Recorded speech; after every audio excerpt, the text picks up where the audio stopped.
There's one simple thing that if you do will make your energy more irresistible than ever before. It will get people to literally see your own value, and I'm going to show you exactly what that is, how to wire it in, and why this is so incredibly magnetic.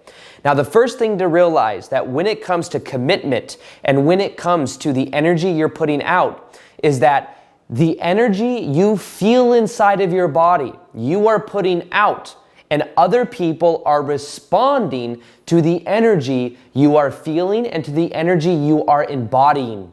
Now, a lot of times what happens is when people are looking for someone else to commit to them, what they are doing is they are seeking something outside of them, and they're wanting it to be a specific way. They're wanting it to appear a specific way, and because of that, they're feeling the resistance and the wondering, is if this person going to come around? It's an energetic feeling of feeling not enough, of feeling resistance, and because of that, it's literally prolonging that other person from actually committing. Now, there's two sides of this though.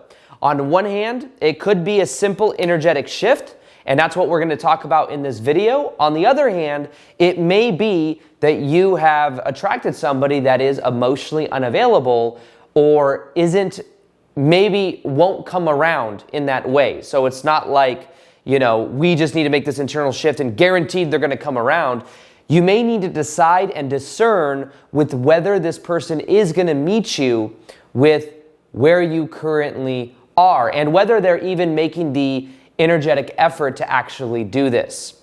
Now, I'll be vulnerable with you all here and say that even in my own relationship, there are blocks that I believe I may have that may have also come from either past relationships and even seeing my dad go through what he went through growing up, seeing what my dad went through when I was growing up. I saw that, and I think there's, in some ways, things that have fear that has held me back from committing, and it's been something that I had to actually work on, and even to this day I'm still working on. Being able to open up my heart, being able to actually commit in my relationship. And I can clearly see that there's certain blocks that have come up that were placed there or that were there because of past meaning I gave to either relationships in the past or what I saw my dad go through. So for example, let me explain how this may work and how this may help you understand more where this person might be coming from a little bit of experience here. So when it comes to the commitment, my dad growing up and my mom growing up, they divorced when I was 5.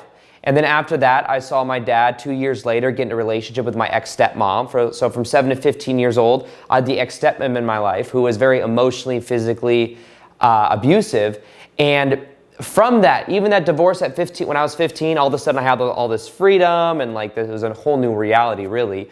And after that, though, my dad went through a 10-year divorce process with my ex-stepmom, who's a narcissist. And I've seen my dad's life been made a living hell. So I can see that in some ways I may have a belief system that says that to be in relationship equals pain. To commit to somebody equals pain, because also I can tell that my dad, my ex-stepmom, she lied about how much money she made, owned a business that was making a lot of money, like $500K plus a year, claimed she was making no money because she didn't pay herself anything, and therefore my dad, who's a fire investigator, had to pay her a lot more money than he should have in order to compensate for that. And it was something that I believe I can still again say, oh, that's not fair. I don't want to put myself in that position. So in many ways, the difference though that what I want to describe to you, what I'm doing is I acknowledge that there's levels of blockage that I have around commitment, but at the same time, I am doing my best to open up more and to look at these beliefs and to look at these stories and to let them go so that I can open up more and more in my relationship. Now, the other side of this as well, so now you kind of see it from that side. The other side of this as well that I'll share with you that I believe would be very powerful when it comes to commitment and all of this in general is sometimes what we believe is that we must control the situation, we must do more in order to actually get this person to come around. But what that ends up doing is that pressure then creates more of a block and creates more resistance. One of the best things you can do is to actually let go of the pressure, actually let go of the attachment to whether this person is going to come around or not. But what you can do is put yourself out there, be vulnerable. You could even say something like, hey, my needs aren't being met. I would like to know, is this something that is serious for you? You can share that instead of wondering, is this person ever going to commit? You can voice that. And here's the thing. If you do get rejected, or you do, rejected, by the way, is something that you would choose if you define it as rejection. You may be dating somebody and you're wondering if they commit or not, and if they don't, realize it's okay. I can tell in past relationships that I would be worried that someone wasn't going to choose me, and I would overcompensate and people please and try to fix and do all of these things because I was trying to avoid being rejected. And what I eventually learned is that it took courage for me to be vulnerable. But as I started being vulnerable and I pulled my energy back, that's when everything started to align for me. So one of the biggest things I can tell you when you're wondering this is to pull your energy back. Pull your energy back and take the focus off of them and put it more so within your body. Put it more so within yourself. Because I think sometimes maybe resisting somebody else actually coming around if we have a story also that says they're not coming around. They're not seeing my value. They're not seeing my sense of self-worth. And remember, this is at many levels an energetic game. Doesn't mean everyone else is going to conform as you change your energy, but as you realize you're more and more your sense of self-worth, you can then decide, is this person putting in the effort? Will they ever commit? You could start to look at this and you could start to be honest with yourself. So at a certain level, it is an energetic game where the intention is to let go of the attachment and to pull your energy back, to be in your own frame and to really decide, what do I want? And can I also, in many ways, let go of the shame and the abandonment wound that may be there? I think a lot of times we may have an abandonment wound or a shame. Shame says I'm broken, there's something wrong with me. This may have been wired in as kids, and there may have also been a story or a belief that people don't commit to me, people don't choose me, people don't come around, people don't even stick around. And if that shame and that belief is there, no matter what you do on the inside or what you try to change on the outside, not a lot changes until you become aware of this outdated story and outdated belief. I will tell you that I used to have a huge block when it came to dating and relationships. And it was specifically because I had a lot of shame and belief that I was broken. I didn't think people would really like me. And from the outside looking in, I had friends that were like, dude, what the hell are you talking about?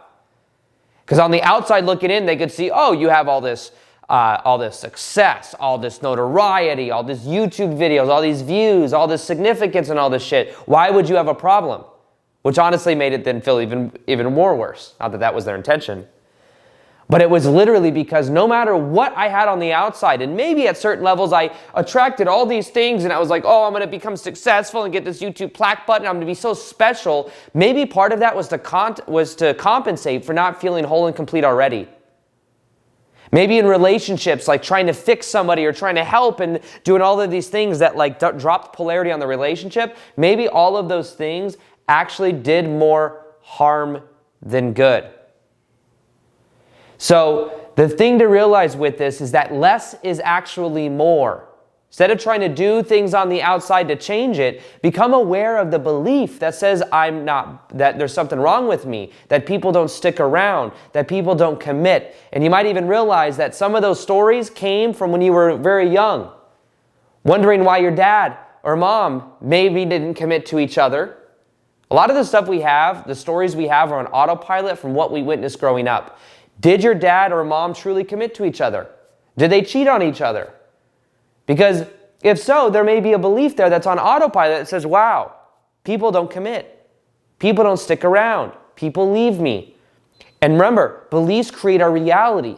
Whatever we believe to be true is reflected back to us. So this isn't really like one thing you do that makes them commit, the one thing over here, if you just smile a little bit more. The thing that I would highly recommend you look at with this is, what do you believe to be true about relationships? What do you believe to be true about love? What do you believe to be true about what you deserve? Because these beliefs are on autopilot from childhood until you become aware of it. And when you become aware of it, that's when things can actually shift. Awareness is 90% of transformation. That's it, becoming aware of these stories, these beliefs. And then you can realize they're just stories. They're just beliefs. You don't have to keep feeding them.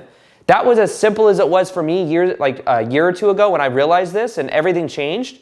I had more magnetic energy. I felt more free. I was way less attached. I started to feel more secure instead of anxious in love.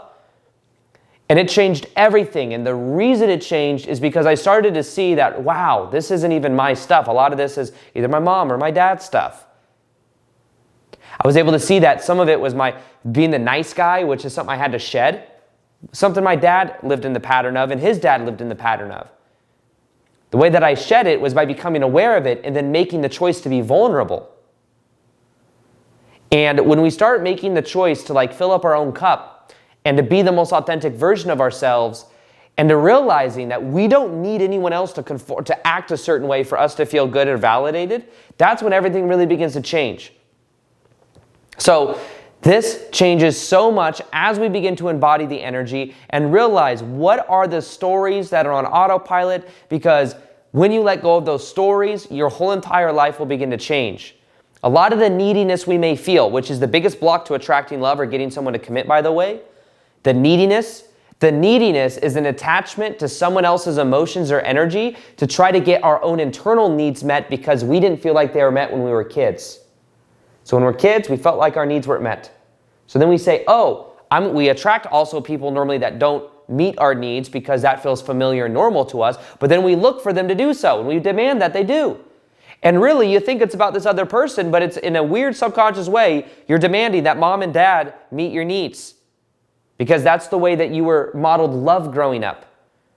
So realizing and recognizing that mom and dad didn't meet your needs because you weren't good enough. Mom and dad didn't meet your needs because they didn't maybe know how to meet your needs. Because maybe their needs weren't met growing up, and it's just a pattern that they're passing down out of not being aware. You see, so really this is just a familiar pattern that's been passed down. You can look at this though, you can realize that a lot of this shit might not be yours. It might be hand-me-down beliefs down the generational path. And then what you could do is start to be more so in your own power, and you'll realize the more you let go, the more you are actually able to receive. Now, one thing I'm doing is if you want to ask me any question you want, I'm going to be responding to questions that I get via text. So text me at 424-304-0104, or you just click the link below. And then also there's a video right here for why letting go is the key to receiving. It's one of my most powerful videos. Check it out right here. The degree to which you can let go of trying to control outcome, the degree to which you can let go is the degree to which you will receive. And a big part of this is letting go of desire.